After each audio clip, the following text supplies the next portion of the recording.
Okay so hello everyone. अभी यहाँ पे अभी हम लोग जो है एक नई सीरीज़ को स्टार्ट करने जा रहे हैं जो कि है हमारी ASP.NET कोर 6, जो कि अभी हमारा मतलब कि लेटेस्ट वर्जन ही हमारा आया है ये ASP.NEट कोर 6।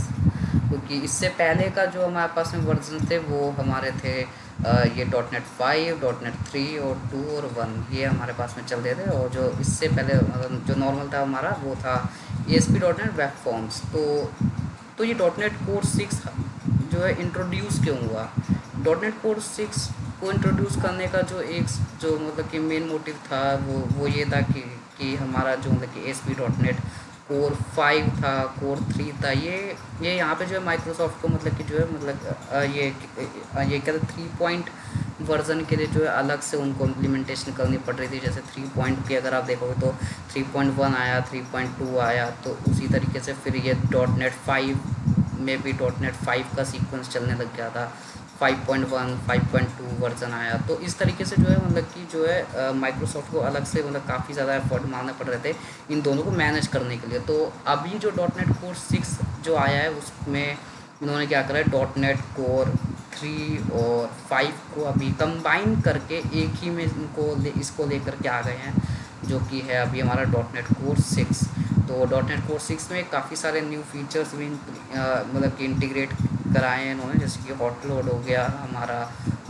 और दूसरा ये हमारा जो लाइट वेट तो है ही हमारा जो .NET कोर 6 है। और ये हमारा मतलब कि जो है ये क्रॉस प्लेटफॉर्म पर भी ये हमारा मतलब वर्क करता है। ओके, तो .NET कोर 6 को अभी जैसे कि अगर हम इस पर थोड़ा सा अगर हम इसका बेसिक स्टडी करें तो ASP.NET कोर 6 जो है ये हमारा अभी ही रिलीज़ हुआ है। अगर आप देखोगे तो ये नवंबर 2021 में ही रिलीज़ हुआ है। तो मतलब कि ये जस्ट मतलब सबसे लेटेस्ट वर्जन जो है हमारा वो यही हमारा रनिंग में है, और it is a newest version. और ये हमारा क्रॉस प्लेटफॉर्म पर भी मतलब कि ये चलता है, जैसे कि विंडोज़, मैक, लिनक्स, तो ये हमारा इन सभी को सपोर्ट करता है। और ये हमारा जो ओपन सोर्स है, ओपन सोर्स अवेलेबल है। और ऊपर से और हाँ, ये अगर आपको जो है मतलब .NET कोर 6 को अगर आपको एग्जीक्यूट कराना है, मतलब कि इसके कोड को अगर आपको लिखना है, तो फिर इसके कोड को आपको लिखने के लिए 2022 विजुअल स्टूडियो आपको डाउनलोड करना पड़ेगा 17 वर्जन का। तो ये ऐसे यहाँ पे लिखा भी हुआ है, अगर आपको .NET कोर 6 में कोड मतलब इसमें कोडिंग करनी है तो आपको विजुअल स्टूडियो 2022 वर्जन 17.0 रिक्वायर्ड है इसके लिए। ओके, तो इसमें अगर फ़ीचर्स की बात करें तो इसमें ये कुछ फ़ीचर्स हैं जो कि आप पढ़ सकते हैं, जो कि हम लोग पढ़ेंगे इसको डिटेल में जब हम लोग इस पर मतलब वर्क करना स्टार्ट करेंगे। और इसमें हॉट रीलोड हो गया। हॉट रीलोड क्या होता है ये भी हम लोग इसका प्रैक्टिकल देखेंगे कि हॉट रीलोड क्या होता है। इसका मैं बेसिक सा बता देता हूँ। इसमें होता क्या है, अगर आप जो है कोड में भी अगर आप कुछ भी माइनर सा भी चेंज करते हो तो वो एट अ टाइम आपको जो है उसका रिफ्लेक्ट या फिर चेंजेस जो है देखने को मिलेगा आपको अपने ब्राउज़र में। अगर आपने उस पर्टिकुलर एप्लीकेशन को कोड के थ्रू अगर आपने जो है रन कर रखा है तो आप उसके चेंजेस को जो है मतलब कि एट अ टाइम उसी वक्त आप उस चेंजेस को देख सकते हो अपने ब्राउज़र में। तो ये हॉट रीलोड इसमें एक नया ऑप्शन इंटीग्रेट हुआ है। और यहाँ पर अगर हम देखें तो फिर वेब ऐप टेम्पलेट जो है मतलब कि अगर आपने इससे पहले के वर्जन्स में अगर आपने वर्क किया होगा तो आपको पता होगा कि ये startup.cs फाइल और program.cs फाइल ये पहले जो है मतलब कि दो अलग अलग फाइल्स पहले बना करती थी। लेकिन अब जो .NET कोर 6 है अब इसमें मतलब इन दोनों फाइलों को एक ही फाइल में कंसिडर कर दी मतलब कंबाइन कर दिया गया है। तो अब केवल आपको program.cs की ही फाइल देखने को मिलेगी। तो ये भी अब एक मतलब इसमें नया इम्प्लीमेंटेशन है जो कि मैंने देखा इसमें। और अगर आपको वर्जन्स देखने हैं तो आप यहाँ से वर्जन्स भी देख सकते हो कि पहले .NET कोर के वर्जन्स कैसे कैसे आए थे। तो 1 में अलग सीरीज़ थी, फिर 2 आया, फिर 2.1 2.2, फिर 3 आया, देन 3.1, उसके बाद 5 आया, तो 5 पॉइंट में भी फिर 5.1 5.2 ऐसे आने लग गए थे। तो इसीलिए ये मतलब कि इन सभी वर्जन्स को अलग अलग मैनेज करने में काफ़ी ज़्यादा डिफ़िकल्टी हो रही थी। तो जो .NET कोर 6 है अब इसमें मतलब कि जो है सभी को बेसिकली जो यहाँ पे कंबाइन कर दिया गया है .NET कोर 6 में। तो अब .NET कोर 6 हमारा सबसे लेटेस्ट हमारा वर्जन है। और और ये अब अगर आपको ये देखना है कि कौन सा वर्ज़न जो है मतलब कि कब बना था, और ये हमारा जो है मतलब कि कौन से विजुअल स्टूडियो पर हमारा एग्जीक्यूट होगा, कौन से मतलब कौन सा डॉट नेट कोर का वर्ज़न आपको जो है कौन से विजुअल स्टूडियो के वर्ज़न पे आप चला सकते हो, तो वो भी आप यहाँ से चेक कर सकते हो। जैसे यहाँ पे लिखा हुआ है डॉट नेट कोर 6 के लिए आपको विजुअल स्टूडियो 2022 आपको डाउनलोड करना पड़ेगा। ओके, तो मेरे ख्याल से और फिर इसके नीचे इन्होंने एक छोटा सा एक मिनी प्रोजेक्ट क्रिएट करके दिखा रखा है। तो वो जो कि ये रहा हमारा एक मिनी प्रोजेक्ट, मतलब ओपन करेंगे इसको इस तरीके से आ जाएगा क्रिएट न्यू प्रोजेक्ट, और प्रोजेक्ट का कुछ भी नाम दे देंगे और सिंपल सा नेक्स्ट करके ये इसको मतलब कि यहाँ पे एग्जीक्यूट करा देंगे और इसको फिर रन करके इसका आउटपुट एक दिखा दिया है। तो इसको हम लोग करके देख देते हैं। मैंने यहाँ पे विजुअल स्टूडियो 2022 मैंने ओपन करा हुआ है, और तो मैं यहाँ पे जाता हूँ सिंपल क्रिएट न्यू प्रोजेक्ट, और यहाँ पे आपको इस तरीके से आपके पास में भी विंडो ओपन हो जाएगी। तो यहाँ पे आपको क्या मतलब कि क्या सर्च करना है, मतलब कि यहाँ पे आपको काफ़ी सारे ऑप्शन मिलेंगे। ASP.NET core web application, blazer server app, ASP.NET core web API अगर आपको इम्प्लीमेंट करनी है तो वो भी आप इसमें कर सकते हो। कोर वेब एम्प्टी एप्लीकेशन करनी है मतलब कि बिना मॉडल व्यू कंट्रोलर के, तो भी आप यहाँ इसको चूज़ कर सकते हो। लेकिन हमारे को जो वर्क करना है वो हमारे को इसमें करना है मॉडल व्यू कंट्रोल पे। तो मैं यहाँ पे इसको चूज़ करूँगा MVC मतलब मॉडल व्यू कंट्रोलर। और मतलब यहाँ पे भी आपको मेरे ख्याल से F# मतलब ये अलग अलग लैंग्वेजेस यहाँ पे आपको प्रोवाइड करेगा। तो हमारे को जो मेन प्रोग्रामिंग लैंग्वेज है वो हमारे को C# के अंदर हमें डेवलप करना है। तो यहाँ पे मैंने C# वाला सेलेक्ट कर लिया है और नेक्स्ट करूँगा, और यहाँ पे अपने प्रोजेक्ट का मैं नाम दे देता हूँ। हमारा जो अभी जो हम इसका मतलब पहला प्रोजेक्ट जो हम क्रिएट करेंगे वो होगा हमारा CRUD एप्लीकेशन। एक सिंपल सा बेसिक सा हम लोग एक CRUD एप्लीकेशन बनाएंगे इस MVC के अंदर डॉट नेट कोर 6 वर्जन में। तो स्टार्ट करते हैं। इसका मैं नाम दे देता हूँ CRUD एप्लीकेशन ही मैं इसका नाम दे देता हूँ। ओके, और ये हमारा ई ड्राइव के अंदर ASP.NET कोर 6 फोल्डर है, इसके अंदर ही मैं इसको रख देता हूँ।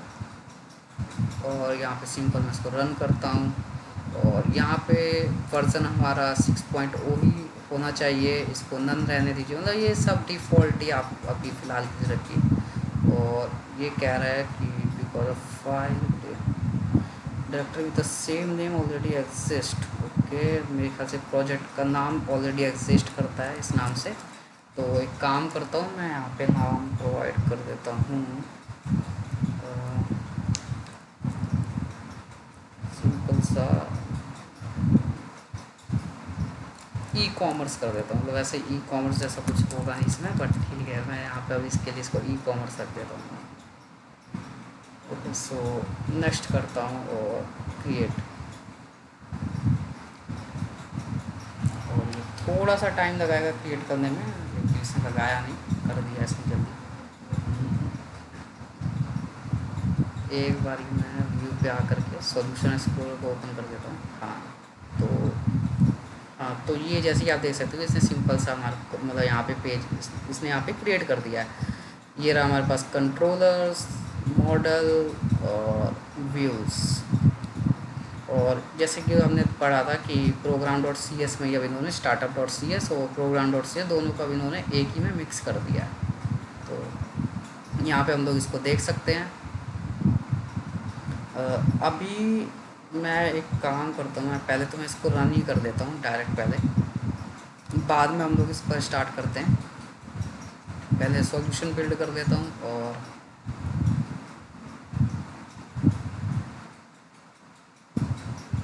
ओके अभी मैं इसको रन करा देता हूँ। और ये मैं कर देता हूँ डोंट आस्क मी अगेन, क्योंकि ये मेरे से कह रहा है कि SSL वगैरह चाहिए या नहीं चाहिए। तो हमें SSL नहीं चाहिए, सिंपल HTTP में ही हमें वेबसाइट ओपन करनी है अपनी।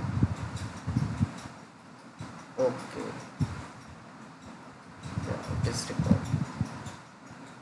ओके, तो ये हमारा ओपन हो गया है इस तरीके से।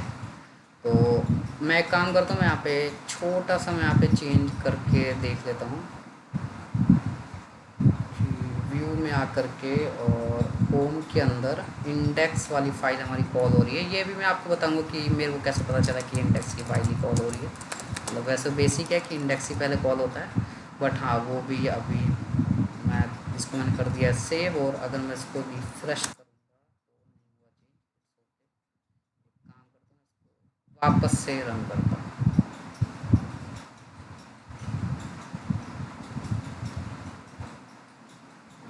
आया नहीं कुछ, हाँ। ओके, तो वेलकम शिवम सिंह। तो इस तरीके से हमारा पहला नॉर्मल सा प्रोजेक्ट हमने क्रिएट कर दिया और यहाँ पे हमारे पास इस तरीके से आ गया। ओके, तो अभी हम लोग क्या करते हैं यहाँ पर, सिंपल सा मैं आपको पहले बेसिक्स बता देता हूँ कि ये कैसे कैसे हमारा प्रोजेक्ट जो है मतलब वर्क कर रहा है। ओके, तो मैं यहाँ से पहले सारा कुछ हटा देता हूँ, समझने में थोड़ा सा इजी होगा वरना, और इस सबको मिनिमाइज़ कर देता हूँ। ओके, तो सबसे पहले मैं आ जाता हूँ यहाँ पे आपका मतलब ऐप सेटिंग जेसन। ये हमारा जो ऐप सेटिंग जेसन, ये हमारा मतलब कि जो वेब डॉट कॉन्फिग फाइल है, जहाँ पे हम लोग अपने मतलब कि जो है मतलब कि पब्लिक वेरिएबल्स हो गए या फिर कनेक्शन स्ट्रिंग हो गई, वो सब चीज़ें हम लोग यहाँ पे डिफ़ाइन करते हैं। इस जैसे कि अगर आपने जो है normal ASP dot net web form या फिर इससे पहले के वर्जन्स में अगर आपने वर्क किया होगा, तो आपको पता होगा कि वो वेब डॉट कॉन्फिग एक फ़ाइल होती है जो कि जहाँ पे हम लोग कनेक्शन स्ट्रिंग या फिर कुछ वेरिएबल्स हम लोग वहाँ पे इनिशलाइज़ करते हैं। तो ये हमारा ASP dot app setting dot JSON file है यहाँ पर इस नाम से। ओके, तो या मतलब इसमें भी हम लोग करेंगे जब हम लोग कनेक्शन स्ट्रिंग वगैरह बनाएंगे CRUD एप्लीकेशन के लिए, तो हम लोग इस यहाँ पर कनेक्शन स्ट्रिंग अपने तैयार करेंगे। और इसको फ़िलहाल के लिए हम इतना ही देखते हैं। बाकी बाकी हमारा आ जाता है कि ये प्रोग्राम डॉट सी एस की फ़ाइल। तो प्रोग्राम डॉट सी एस की फ़ाइल में अगर आप देखोगे तो सबसे ऊपर जो यहाँ पे हमारा जो ये वाला जो सेक्शन है, जहाँ पे इसने लिखा हुआ है साफ साफ कि add services to a container. अगर आपको कोई भी सर्विसेज को ऐड करना है, तो आपको जो इस इधर ही आपको ऐड ऑन करना होगा, यहीं पर ही आप अपनी जो भी सर्विसेज होगी बिल्डर डॉट सर्विसेज डॉट करके, तो आपको सारी सर्विसेज आपको इधर ही ऐड करनी होगी। हर एक सर्विसेज को ऐड सर्विसेज है। ओके, तो सारी सर्विसेज आपको यहीं पे ऐड करनी है, मतलब कि एक सीक्वेंस है जो कि आपको फॉलो करना ही है यहाँ पर इस डॉट नेट कोर 6 के अंदर। तो सर्विसेज का जो है वो इस सेक्शन में है। और अगर मैं थोड़ा सा नीचे आता हूँ तो यहाँ पे आपको मिडल वेयर दिख जाएंगे, जैसे कि यहाँ पर मतलब कुछ मिडल वेयर यहाँ पे हैं, जैसे एक हमारा यूज़ ये ऐप डॉट यहाँ पर लिखा हुआ है use routing, app dot use authorization, app dot use static files. तो इस तरीके से जो है आपको यहाँ पे कुछ मिडल वेयर हेडर फाइल्स आपको दिख जाएंगे। तो आपको ये जो हेडर फाइल्स आपको दिख रही हैं, अगर आपको कुछ एक्स्ट्रा इंटीग्रेट करनी है तो वो भी आपको यहीं पर इंटीग्रेट करनी होगी।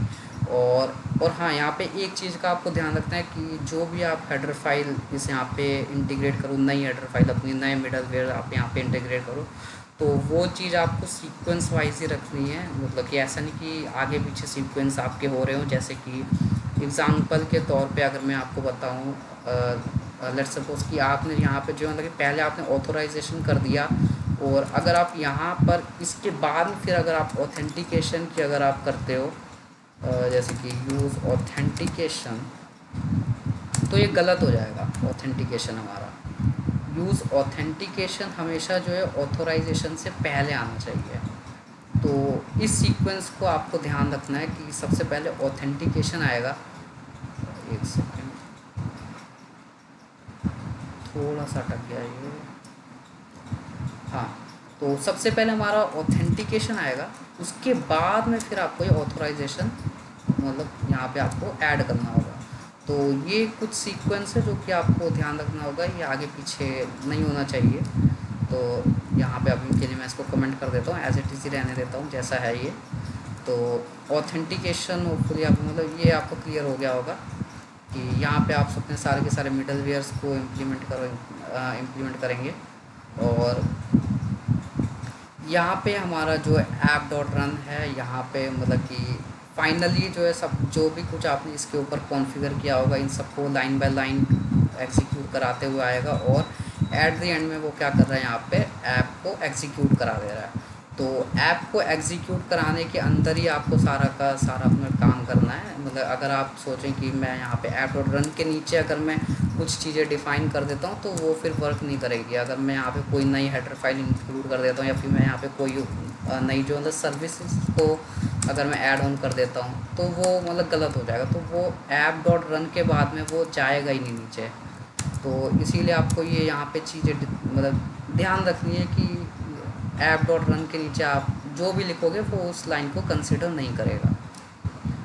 ओके, सो ये भी हमें क्लियर हो गया। अब हम देख लेते हैं कि यहाँ पर ये क्या कह रहा है, क्योंकि फाइनली जो आपको यहाँ पे आपके ब्राउज़र पर ये मेरे ख्याल से बंद हो गया है, तो मैं इसको एग्जीक्यूट कर देता हूँ एक बारी।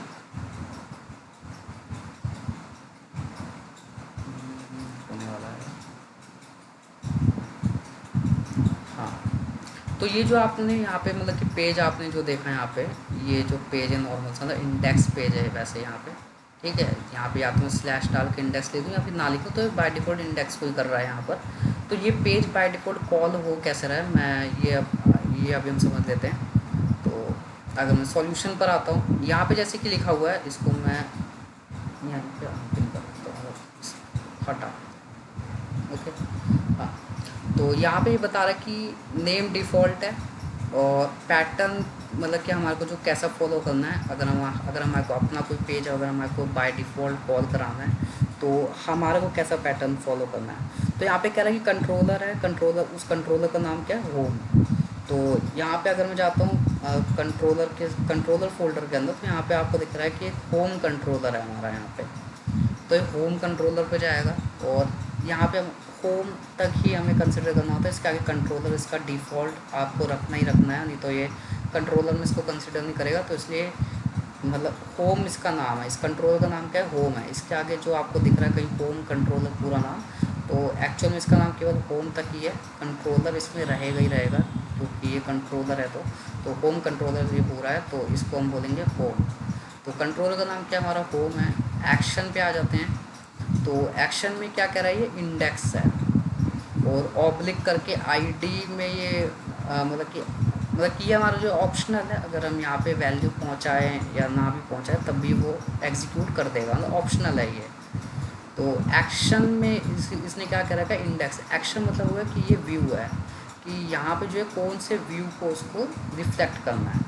तो अगर मैं यहाँ पे कंट्रोलर को हटा मतलब कंट्रोलर को अगर मैं यहाँ पे मिनिमाइज़ करूँ, व्यूज़ के अंदर आता हूँ, होम फोल्डर के अंदर आऊँगा। होम फोल्डर के अंदर क्यों आ रहा है, क्योंकि कंट्रोलर मतलब होम का कंट्रोलर के अंदर है, तो ये ऑब्वियसली बात है। एक्शन भी किसके अंदर होगा, ये होम डायरेक्टरी के ही अंदर होगा। तो होम के अंदर ही क्या कह रहा है, index dot C S H T M L. तो एट द एंड वो कहाँ पे जाएगा, index dot C S H T M L. तो बाय डिफ़ॉल्ट वो सीधा इस पेज पर हमारे पास आ रहा है। ओके, मैं आपको फिर से बता देता हूँ। मैं अगर कंट्रोलर होम पर आता हूँ, मैं व्यू को भी एक बार ओपन कर देता हूँ, सॉरी कंट्रोलर को। कंट्रोल पे डबल क्लिक करूँगा तो ये कुछ इस तरीके से हमारे को दिखेगा कंट्रोलर, और ये सब बता देता हूँ। यहाँ पे आपको जितने भी व्यूज़ होंगे वो आई एक्शन रिज़ल्ट आपको दिखेगा, मतलब आई एक्शन रिज़ल्ट। और इसके अंदर कुछ भी मतलब टास्क नहीं हो रहा, बस एट द एंड में वो अपने ही व्यू को रिटर्न कर रहा है। यहाँ पे एक प्राइवेसी नाम का है जो कि अपने ही व्यू को रिटर्न कर रहा है। तो वहाँ पे अगर आप बाय डिफ़ॉल्ट जो page program dot C S ने बोला वो कौन सा बोला है, होम के अंदर आकर के इंडेक्स पेज को कॉल करें, तो वो होम के अंदर आकर के मतलब होम कंट्रोलर के अंदर आकर के वो इंडेक्स के अंदर आता है, इंडेक्स एक्शन रिजल्ट के अंदर, और वो अपने खुद के व्यू को एग्जीक्यूट करा देता है। ओके, तो और अगर मैं लेट सपोज कि अगर मैं ऑब्लिक करके प्राइवेसी लिखता हूँ तो वो प्राइवेसी के व्यू को एग्जीक्यूट कराएगा। तो जैसे कि अगर आप यहाँ पे चेक करोगे, अगर मैं यहाँ पे प्राइवेसी पे क्लिक करता हूँ तो कंट्रोलर हो गया होम यहाँ पर, और इसके आगे ऑब्लिक दे करके उसका एक्शन हो गया। ओके, तो यहाँ पे क्या है, एक्शन है ये प्राइवेसी, तो वो प्राइवेसी में जा रहा है। तो प्राइवेसी पर आकर के वो क्या करे, वो प्राइवेसी के व्यू को यहाँ पे एग्जीक्यूट कर देता है। ओके, सो होपफुली आपको क्लियर हो गया होगा कि मतलब ये हमारा जो मॉडल व्यू मतलब ये हमारा जो प्रोग्राम डॉट सी एस में डिफ़ॉल्ट पेज कैसे इनिशियलाइज़ करते हैं, और अगर हमें करना हो तो हम लोग किस तरीके से करेंगे, तो वो चीज़ भी आपको होपफुली आपको क्लियर हो गई होगी। अभी मैं आपको थोड़ा सा बता देता हूँ कि मॉडल व्यू कंट्रोल में भी किसी को अगर ना पता हो तो वो मैं बता देता हूँ क्या होता है। जो मतलब कि जो हमारा मॉडल होता है, मॉडल हमारे पास में डाटाबेस होता है, मतलब यहाँ पे हम लोग अपनी क्लासेस बनाते हैं जो कि हमारा मतलब कि डाटाबेस के अंदर टेबल का नाम और उसके अंदर क्या क्या कॉलम्स रहेंगे, तो वो चीज़ हम कहाँ पे डिफाइन करते हैं, ये मॉडल्स डिसाइड करता है। तो मॉडल के अंदर हम लोग क्लासेस जनरेट करते हैं और उस क्लासेस के अंदर वो टेबल्स हो गई, टेबल का स्ट्रक्चर एक तरीके से कह सकते हैं। तो वो स्ट्रक्चर है हमारा टेबल का, जो कि हम लोग मतलब नेक्स्ट वीडियो में उन चीज़ों को भी हम लोग यहाँ पे कवर करेंगे। ओके, तो धीरे धीरे हम लोग आगे बढ़ रहे हैं। तो मॉडल्स यहाँ पे हमारा क्लियर हो गया। मॉडल्स के बाद में हमारा आ जाता है यहाँ पे व्यू। व्यू मतलब हो गया कि HTML फाइल, जो कि आपको यहाँ पे जैसे यहाँ पे index.csht, ये हमारा क्या व्यू है। व्यू मतलब दिखाना क्या है, दिखेगा कैसा, तो व्यू है मतलब HTML फाइल। HTML फाइल को क्या बोलते हैं, व्यू। मॉडल मतलब हो गया डाटाबेस। कंट्रोलर मतलब हो गया हमारा लॉजिक कि उस HTML पेज पे हम अगर डाटाबेस से कुछ इंटरेक्शन करके कुछ डाटा कलेक्ट करके ला रहे हैं और उस डाटा को हम HTML पेज पर भेज रहे हैं, तो वो जो हम लोग मतलब कि लॉजिक लगा रहे हैं, तो वो लॉजिक लगाने का काम हो रहा है हमारा इस कंट्रोलर के अंदर। तो अभी तो अगर आप देखोगे तो यहाँ पर कोई भी लॉजिक उसने लगाया नहीं है, मतलब सिंपल सा इंडेक्स के अंदर आकर के उसने केवल रिटर्न करा रखा है अपने व्यू को। वरना मतलब हम यहाँ पे खुद का कुछ लॉजिक लगा करके भी हम लोग इस व्यू को इंटीग्रेट मतलब रिटर्न करा सकते हैं। तो यहाँ पे हम लोग अपने लॉजिक्स लिखते हैं। तो होपफुली ये आपको मतलब क्लियर हो गया होगा मॉडल व्यू कंट्रोलर। एंड हाँ, ये www रूट भी हम लोग देख लेते हैं। www रूट फोल्डर क्या होता है, ये यहाँ पे सारी की सारी स्टैटिक फाइल्स आती हैं जो कि हम लोग कॉल्स मतलब कॉल कराते हैं HTML में, अगर ज़रूरत है तो हम HTML में करा रहे हैं, या फिर व्यू में ज़रूरत है तो हम व्यू में करा रहे हैं। तो मतलब HTML में वैसे ज़रूरत है। तो यहाँ पे www रूट का मतलब है इन शॉर्ट कि यहाँ पे हमारी सारी की सारी मतलब स्टैटिक फाइल्स आती हैं। जैसे JS फाइल्स हो गई, यहाँ पर CSS की फाइल्स हो गई, कुछ लाइब्रेरीज हो गई बूटस्ट्रैप की, jQuery की। तो इस तरीके से यहाँ पर सारी स्टैटिक फाइल्स हम लोग यहाँ पे क्रिएट करते हैं। या आइकन्स हो गए, जो कि HTML फाइल में हमें आइकन्स दिखाने होते हैं। तो मतलब इन शॉर्ट मतलब जितनी भी स्टैटिक फाइल्स होती हैं वो सारी हम लोग यहाँ पे www रूट फोल्डर के अंदर पुट करते हैं। देन प्रॉपर्टीज़ हो गई launch setting dot JSON. Launch setting dot JSON में अगर आप देखोगे यहाँ पर, अगर मैं इसको स्टॉप कर देता हूँ लॉन्च सेटिंग डॉट जेसन में, लॉन्च सेटिंग डॉट जेसन यहाँ पे ये बेसिकली बता रहा है कि आप इसको जो रन करा रहे हो, तो आप इसको जो है रन मतलब किस वे में आप उसको कराना चाहते हो। मतलब अगर मैं मतलब ई-कॉमर्स प्रोजेक्ट है, अगर मैं इसको थोड़ा एक्सपैंड करूँ तो मैं आपको यहाँ पर मैं इसको IIS एक्सप्रेस से भी मैं इसको करा सकता हूँ एग्जीक्यूट। जैसे कि आप देख सकते हो यहाँ पर IIS एक्सप्रेस, और यहाँ पे कमांड का नाम क्या है, IIS express. Launch browser true है और यहाँ पे इन्वायरमेंट वेरिएबल में हमारे पास में ये आ गया डेवलपमेंट। ओके, तो दूसरा क्या है यहाँ पे हमारा प्रोजेक्ट का नाम, मतलब प्रोजेक्ट का नाम हमारा क्या है, ई-कॉमर्स। तो एक हमारे पास IIS एक्सप्रेस हो गया और एक हमारे पास ई-कॉमर्स हो गया। तो हम इन दोनों वे से हम लोग इसको एग्जीक्यूट करा सकते हैं अपने मतलब प्रोजेक्ट को लॉन्च कैसे करना है वो एक तरीके से बता रहा है। तो अगर मैं यहाँ पर मतलब कि जो है अपने ई-कॉमर्स वाले से जब मैं करा रहा था इसको एग्जीक्यूट, तो आप देख रहे होगे कि ये यहाँ पे जो डिफ़ॉल्ट में URL जो हमारा उठा रहा था वो हमारा कौन सा उठा रहा था, ये वाला उठा रहा था। ये मतलब इन दोनों में से ये दोनों ही URL हमारे जो है मतलब वर्क कर जाएंगे इसके अंदर, इस कंडीशन के अंदर। ओके, तो और अगर मैं मान लीजिए इसको IIS एक्सप्रेस से अगर मैं कराता हूँ,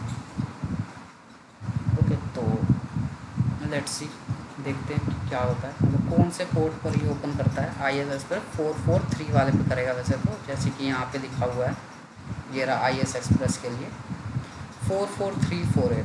ओके, तो वो इस पोर्ट पर मतलब इसको ओपन कर देगा। एडवांस पे आऊँगा, इसको प्रोसीड कर देता हूँ, तो ये हो जाएगा हमारा प्रोसीड, एंड ये हमारा इस पोर्ट पर एग्जीक्यूट हो जाएगा IIS एक्सप्रेस से। ओके, और हम इसको अंदर चेंज भी कर सकते हैं, ऐसा नहीं कि ये रिजिड है, हम इसको चेंज नहीं कर सकते। अगर हम चाहें तो हम लोग यहाँ पे कुछ और नाम दे सकते हैं, ठीक है, अपने प्रोजेक्ट। और हम यहाँ पे पोर्ट भी हम लोग यहाँ पे चेंज कर सकते हैं अपना, मतलब कोई और पोर्ट अगर हम देना चाहते हैं तो हम कोई और पोर्ट भी हम लोग यहाँ पर पुट कर सकते हैं। ओके, तो होपफुली आपको क्लियर हो गया होगा। मतलब ये सिंपल सा हमारा लॉन्च जेसन फाइल है, तो यहाँ पर कुछ भी हमें एक्स्ट्रा करने की वैसे नीड नहीं है। वैसे डिफ़ॉल्ट है, डिफ़ॉल्ट ही हमें इसको रखना है, बट हाँ अगर आप इसको चेंज करना चाहो तो आप इसको चेंज भी कर सकते हो। मतलब कुछ और नाम देना है आपको, कुछ और नाम दे दीजिए। तो या फिर अगर अगर एक नया ऐड करना है तो आप नया भी ऐड कर सकते हो। सिंपल अगर आप इसको कॉपी करते हो, मान लीजिए मैं इसको यहाँ पर कॉपी कर देता हूँ और अगर एक और पुट कर देता हूँ यहाँ पर, और मैं यहाँ पर एक सेकंड मेरे ख्याल में कुछ कर दूँगा। प्रोफाइल के अंदर है हमारा ये, हाँ प्रोफाइल के अंदर हमारा आ रहा है IIS तक। ओके, तो मैं क्या करूँगा यहाँ पर, इतना है ना ई कॉमर्स से। ओके, सो मैं यहाँ से लेकर अगर मैं मान लीजिए यहाँ तक मैं कॉपी कर देता हूँ, मैंने इसको कर दिया पेस्ट और इसको अलाइन कर देता हूँ इसे। ओके, तो अगर मैं लेट सपोज कि मैं यहाँ पे अपना नाम दे देता हूँ Shivam Singh. Okay, command name project name, और यहाँ पे मैं कर देता हूँ उसका port number let suppose 8081। Okay, और ये मैं हटा देता हूँ, मतलब एक ही पोर्ट। मेरे ख्याल से यहाँ पे इसको आ जाना चाहिए शिवम सिंह के नाम से। तो शिवम सिंह के नाम से आ गए जैसे। तो अगर मैं इसको रन करता हूँ तो अभी ये जो अगर आप पोर्ट नंबर देखोगे तो ये 8081 पोर्ट पे इसको एग्जीक्यूट होना चाहिए। तो चेक कर लेते हैं। ओके, तो ये 8081 पोर्ट पे यहाँ पे एग्जीक्यूट हो जाएगा। तो इस तरीके से मतलब हम लोग चाहें तो हम लोग यहाँ पे इसको ऐड भी कर सकते हैं, मतलब अपने अपने अपने अकॉर्डिंग हम लोग इसको एडिट कर सकते हैं यहाँ पर। ओके, तो hopefully launch setting dot JSON भी क्लियर हो गया होगा। फिर डिपेंडेंसीज़ है, डिपेंडेंसी इंजेक्शन जो हमारा ये सपोर्ट करता है डिपेंडेंसी इंजेक्शन को, ये भी हम लोग आगे पढ़ेंगे डिपेंडेंसी इंजेक्शन क्या होता है। तो होपफुली ये मेरे ख्याल से हमने इस वीडियो में हमने बेसिक्स कवर कर लिए हैं कि MVC है क्या, MVC में हर एक डायरेक्टरी क्या काम करती है, कौन सी फाइल में क्या चीज़ लिखा हुआ है। तो ये सब चीज़ें हमने कवर अप कर ली हैं। तो नेक्स्ट वीडियो से हम लोग फिर इसको कंटिन्यू करेंगे, अब अपने प्रोजेक्ट पर वर्क करेंगे।